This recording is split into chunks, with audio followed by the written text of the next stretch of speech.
दूसरे दिन आया वीरेन जी, जिसमें वो कह रहे हैं उनके पास एटॉमिक बॉम्ब जैसे एविडेंस हैं। तो ये तो बड़ी गंभीर बात है। ब्रजेश जी, ये ज़्यादा गंभीर बात नहीं है, क्योंकि इस देश में चुनाव में बहुत सारी धांधलियां होती रही हैं। एक ज़माना था जब चंबल में डकैत पूरा बैलेट बक्सा उठा ले जाते रहे, और आज भी वो ज़माना है जब ब्लॉक प्रमुखी और जिला पंचायत के चुनाव में प्रत्याशी उठाए ले जाते हैं, पर्चा नहीं भर पाते, तमाम मुकदमे लिखे जाते हैं, लोग जेल में ठूसे जाते हैं। तो ये चुनाव में धांधली होना, दबंगई होना, ये कोई नई बात नहीं है। लेकिन चूंकि जब मामला देश के केंद्रीय चुनाव आयोग का है, तब उसकी निष्पक्षता, चूंकि एक स्वतंत्र आयोग है, उसकी निष्पक्षता पर कोई सवाल अगर खड़ा होता है तो सरकार को या कोर्ट को चाहिए कोई कमेटी बनावे और उसकी जांच करावे, क्योंकि ये देश का सवाल है, ये कोई मामूली बात नहीं है। हालांकि हम आप तमाम मामले देखते हैं कि वोटर कार्ड बना है, बूथ पर जाते हैं, वोटर लिस्ट में नाम गायब है, वोटर नहीं डाल पाते। तो ये वोटर कार्ड बना हुआ काहे के लिए गया कि मतदाता सूची से नाम गायब हो जाए, वो कार्ड लिए घूमो। कितनी खामियां हैं।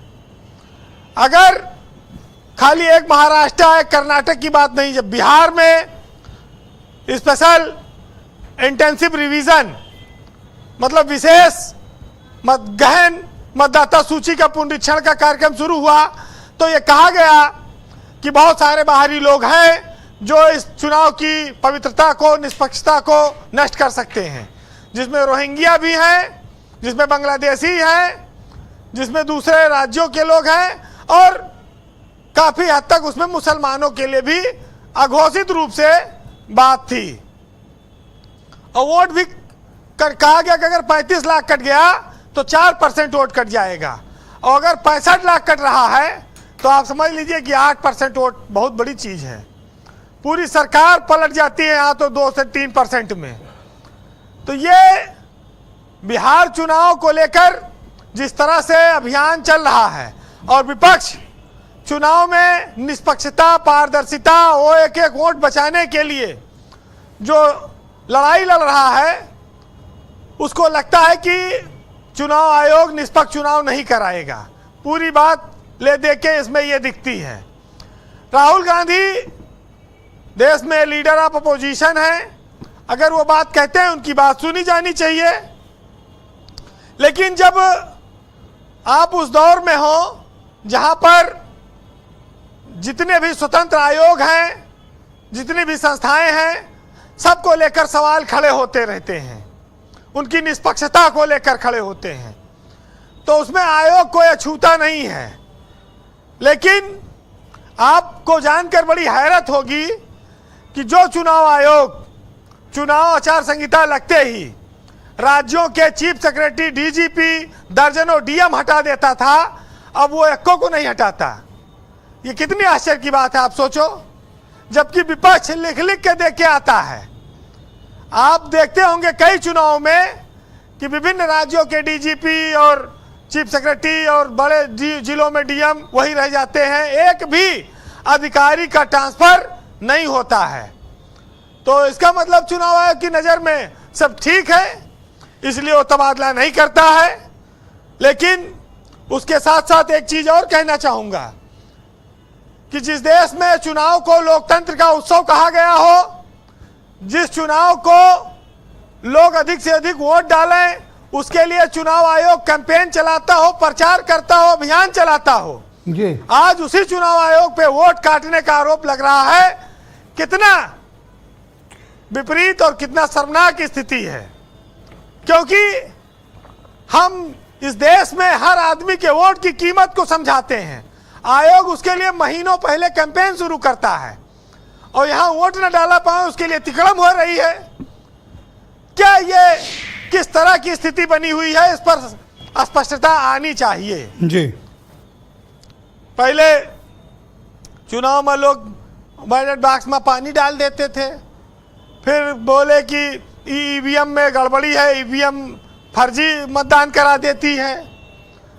सब पे हर बार शंकाएं रही, और वो शंकाएं आज तक कभी वो साबित नहीं हो पाई और वैसे की वैसी बनी रही। फिर ये हुआ, सोचा गया कि चलो ये बैलेट बंद हो गया, मशीन पे आरोप है, जी वीरेंद्र जी। ऐसे अच्छा है कि मतदाता सूची में निपटा दियो, बूथ पे आवे के बवाल करे, झंझटे खत्म हो जाए।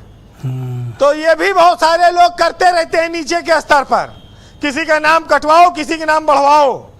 लेकिन चुनाव आयोग का यह दायित्व है कि वो इस देश के हर नागरिक का वोट सुनिश्चित करे कि वो अपना वोट डाल सके। बाकी तो भाई जिसकी जैसी मर्जी है। आज एक खबर आई है कि रिंकू सिंह जो चुनाव आयोग के ब्रांड एम्बेसडर थे, उनको हटा दिया गया है। उनकी चूंकि सगाई हो गई है समाजवादी पार्टी के सांसद से, तो इस पर निष्पक्षता पर सवाल आ सकता था। देखिए चुनाव आयोग यहाँ कितना पारदर्शी ढंग से उसने काम किया है। तो एक चुनाव आयोग के भी तमाम लोग, उनके भी घर परिवार के उनको कब होगा कार्रवाई? देखिए एक अल्लाह बीकानेरी थे, उनकी बड़ी अच्छी कविता है, नेताओं पर है, और नेताओं के आश्वासन वादे चुनाव में जो बड़े बड़े करते हैं उसको सुनिएगा कि जो बूढ़े खसूट नेता हैं उनको खड्डे में जाने दो और बस एक बार मुझको सरकार बनाने दो। मेरे भाषण के डंडे से भागेगा भूत गरीबी का, और मेरे वक्तव्य सुने तो झगड़ा दूर होगा मियाँ बीबी का, और मेरे आश्वासन के टॉनिक का एक डोज मिल जाए अगर, और चांदगी राम को चित करे पेशेंट पुराना टीबी का, और नारियल मरियल सी जनता को मीठे वादों का जूस पिलाने दो, बस एक बार मुझे सरकार बनाने दो। समझ में आई बात।